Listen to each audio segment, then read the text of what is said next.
Conte de confinement numéro 7, Mademoiselle Zut. Attendez. Là, je vous interromps parce que ça fait 5 épisodes qu'on n'a aucune nouvelle de Tina. Oui, Tina, vous vous rappelez, celle qui voulait faire un gâteau à la tomate et qui n'avait plus rien dans son placard? Eh bien, depuis 5 jours maintenant, chez Tina, les choses ne s'arrangeaient vraiment pas. Il y avait un ciel bleu, radieux, et plus aucun nuage à qui raconter des blagues ou des devinettes.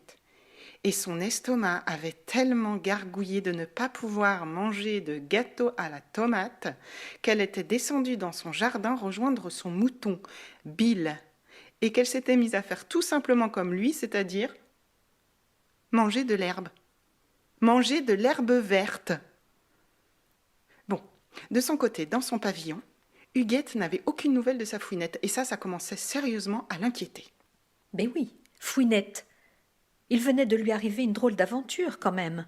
Elle était allée chez Lola, puis chez Josué, avait traversé la Méditerranée pour aller chez Ondine Sacoche, qui lui avait fait retraverser la Méditerranée sur le dos d'un papillon pour se rendre chez Hervé, dans le sud de la France. Elle qui n'avait jamais voyagé plus loin que dans le jardin d'Huguette, voilà qu'elle se retrouvait seule à faire le tour de l'Europe, exposée au vent et aux tourments. Bon, elle était contente de rencontrer les copains d'Huguette, mais là quand même, elle venait de se faire tirer dessus. Elle était complètement assommée. Les plombs de la carabine lui avaient même grillé quelques poils et ça sentait le barbecue. Le pire, maintenant, c'est qu'il ne lui restait plus que 2 pizzas. Fouinette, donc, détala à toute vitesse sans se retourner et courut aussi longtemps qu'elle le put. Son GPS, qui s'était allumé tout seul, lui indiquait une nouvelle adresse. Une nouvelle adresse? Sûrement l'adresse d'une connaissance d'Huguette. C'est comme ça qu'elle se retrouva, sans l'avoir vraiment décidé, dans le salon de Mademoiselle Zut. Ce matin-là, Zut avait essayé de faire les entraînements de gymnastique que sa copine Lola lui avait envoyés par l'ordinateur. Mais elle s'était cassé la margoulette et elle avait fait sans le vouloir 3 doubles nœuds avec sa jambe, son bras et son nez.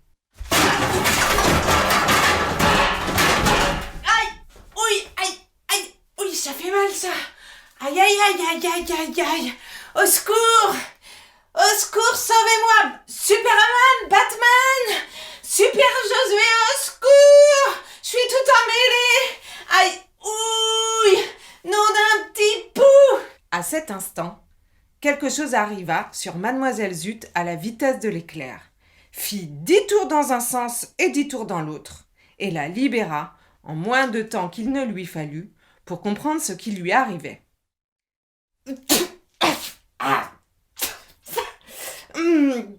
Qu'est-ce que c'est, Berk? Ah, mais j'ai des poils dans la bouche, mais c'est quoi ça?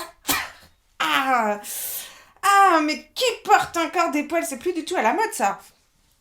Elle baissa les yeux et vit devant elle Fouinette, la copine poilue d'Huguette, qui avait les 2 mains sur les hanches et portait un gros sac à dos.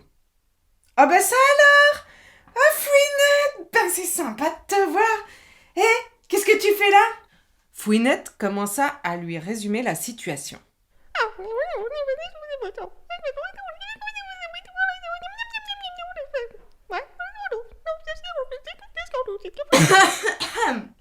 Une drôle de petite voix coupa la conversation.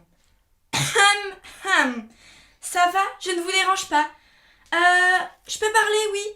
Et surtout, ne nous remerciez pas pour vous avoir sauvé la vie, hein. Malpoli. Qui parle là? C'est moi, patate. Mets tes lunettes et regarde de plus près. Je suis le pou qui est confiné avec ma famille et mes copains dans les poils de Fouinette. Et je ne suis pas content du tout. Ah ça non, pas du tout. Et vous allez me laisser parler car j'ai des choses à dire. Ah oui, pas de problème, hein, moi je vous laisse parler. Hein. Ouh là là, allez-y, madame, monsieur, allez-y. Et attention, vous, hein, parce que je vous ai entendu que vous avez dit nom d'un petit pou. Et d'ailleurs, je ne suis pas petit, madame. Et voilà justement ce que je dois vous dire. C'est qu'il y a un type beaucoup plus petit que nous qui nous gâche la vie. Qui c'est le type là?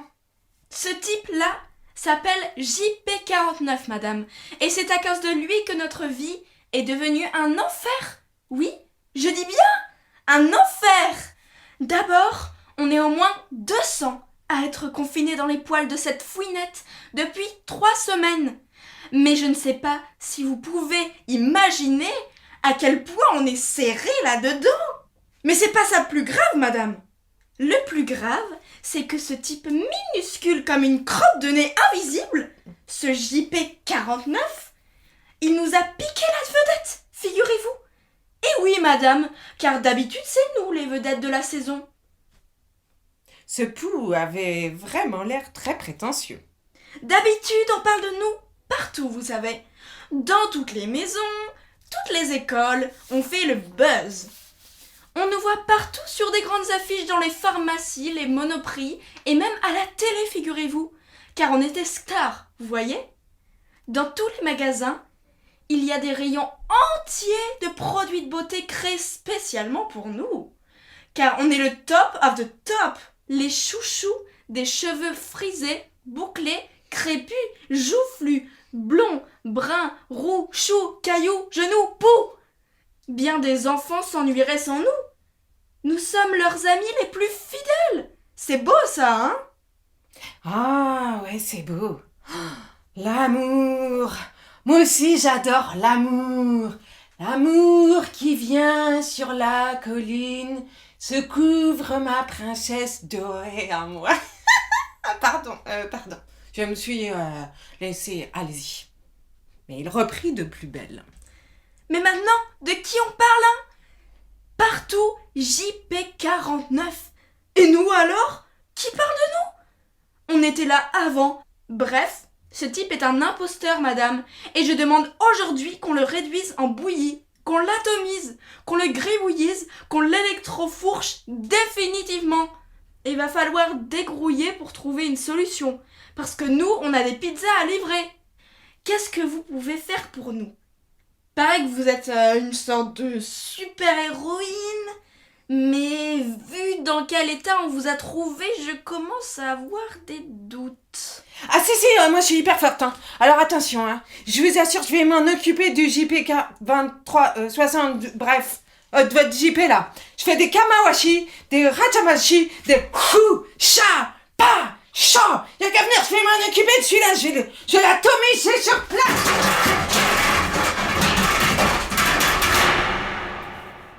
Le Pou comprit vite qu'il n'y avait aucun espoir que cette super-héroïne catastrophique puisse les aider.